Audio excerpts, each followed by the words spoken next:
C'est désormais officiel, Zelensky jette l'éponge.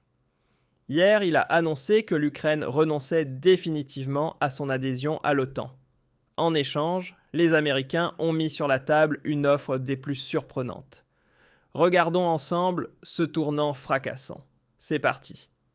Avant de commencer, un petit mot en aparté. Le 17 décembre aura lieu un séminaire sur la protection du patrimoine via les métaux précieux.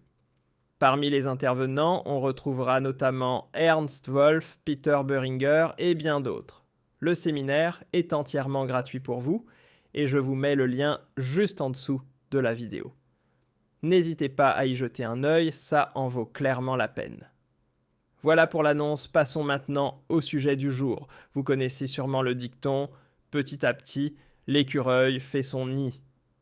Mais cette fois, on dirait bien qu'on a une sacrée noisette devant nous, une noisette qui pourrait au sens propre comme au figuré changer le cours de la guerre. Parce que, on le sait tous, Poutine a des objectifs très précis dans le conflit en Ukraine. Et de loin, le plus important d'entre eux reste la neutralité de l'Ukraine. Pour être tout à fait précis, c'est même ce point-là qui a fini par déclencher la guerre, l'OTAN ne cessait de s'étendre vers l'Est. Et quand ce fut au tour de l'Ukraine, Poutine a tiré sur le frein d'urgence. Une adhésion de l'Ukraine à l'OTAN, pour lui, c'est un non catégorique. Empêcher cela, c'est l'un de ses objectifs les plus fondamentaux. Mais de son côté, Zelensky a toujours refusé de reconnaître cette ligne rouge imposée par Poutine. À chaque sommet international sans exception, il a réitéré sa volonté d'intégrer l'OTAN. C'est précisément ce blocage qui condamnait jusqu'ici toutes les tentatives de négociation de paix jusqu'à aujourd'hui. Car hier soir, coup de théâtre, Zelensky a opéré un véritable revirement. Même moi, je dois dire que je suis surpris. La Financial Times a rapporté ceci. L'Ukraine propose de renoncer à son adhésion à l'OTAN. Le président ukrainien Zelensky serait prêt à abandonner cette revendication en échange de garanties de sécurité de la part des États-Unis et de l'Europe. Une décision qui devrait faire avancer les pourparlers de paix prévus dimanche à Berlin. Le président américain Trump aurait déclaré que Steve Witkoff, ainsi que son gendre, Jared Kushner, faisaient pression sur l'Ukraine pour qu'elle accepte des concessions douloureuses, y compris la cession de zones frontalières à la Russie, en amont des discussions avec Zelensky et les alliés européens de l'Ukraine dans le cadre du plan de la Maison-Blanche visant à mettre fin à l'invasion russe. De son côté, l'Ukraine a admis qu'une adhésion à l'OTAN semble désormais improbable, tant l'opposition de la Russie reste farouche. Moscou exige depuis longtemps que l'alliance transatlantique mette un terme définitif à son expansion vers l'Est, condition non négociable selon elle pour mettre fin à la guerre. Quelle surprise? Ou pas. Dimanche, Zelensky a déclaré devant les journalistes « L'Ukraine a toujours besoin de garanties de sécurité de la part des États-Unis et de l'Europe comparables à l'article 4 de la Charte qui prévoit la protection mutuelle de chaque membre en cas d'attaque. » Et il faut bien le dire, c'est assez frappant de voir que Zelensky accepte enfin ce que le reste du monde avait déjà compris depuis bien longtemps. Il admet lui-même que les Russes ne feront jamais la moindre concession sur ce point précis et qu'ils mèneront leur objectif jusqu'au bout sans fléchir. En vérité, Zelensky aurait pu le comprendre bien plus tôt, car Poutine l'a martelé encore et encore, jusqu'à en faire l'un des motifs officiellement invoqués pour justifier le déclenchement de la guerre. C'est donc d'autant plus étonnant à mes yeux que Zelensky change soudainement de ton et renonce pour la toute première fois publiquement à l'OTAN. Et selon moi, il n'y a que deux explications possibles à ce revirement. Premièrement, soit Zelensky rejoue la carte du bluff, et cette proposition n'est qu'un écran de fumée, un nouveau moyen de gagner du temps, un peu comme son histoire de nouvelles élections. Ou alors, deuxièmement, la situation est devenue tellement critique, la pression sur ses épaules tellement écrasantes qu'il n'a tout simplement plus d'autre choix que d'abandonner sa position de départ et de faire enfin des concessions.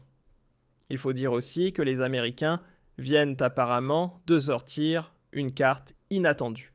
La Financial Times poursuit en expliquant « Il est question de garanties de sécurité bilatérale entre l'Ukraine et les États-Unis, notamment des garanties similaires à l'article 5, ainsi que de protection pour nous et nos partenaires européens.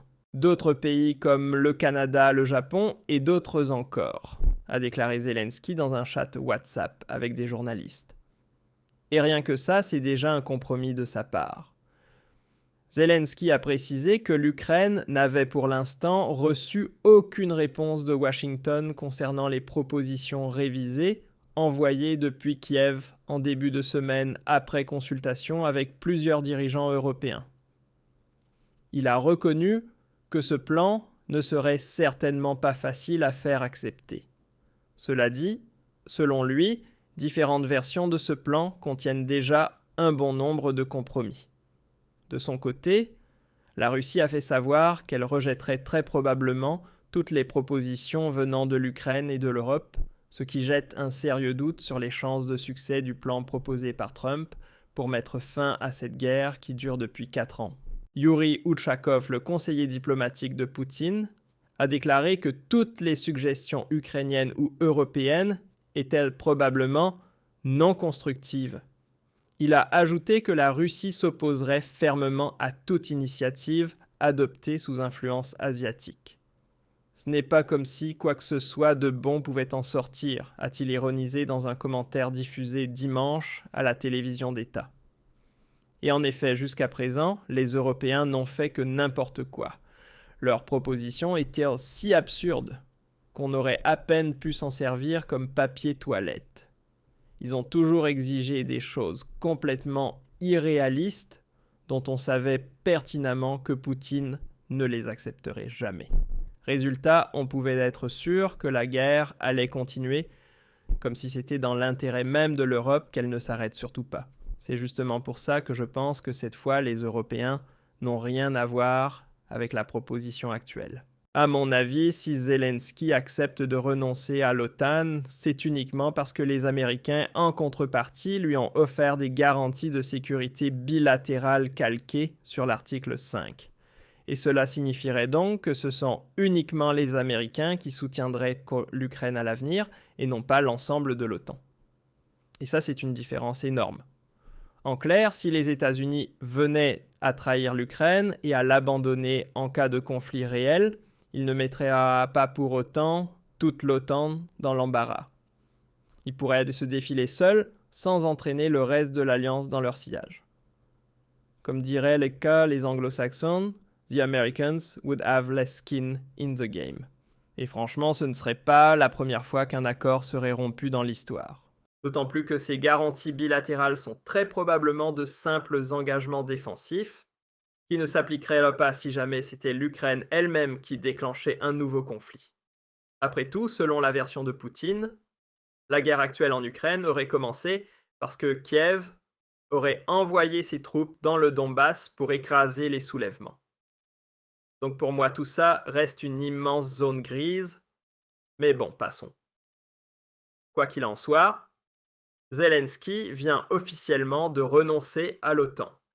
Et ça, c'est clairement un grand pas en avant. N'hésitez pas à me dire ce que vous en pensez dans les commentaires.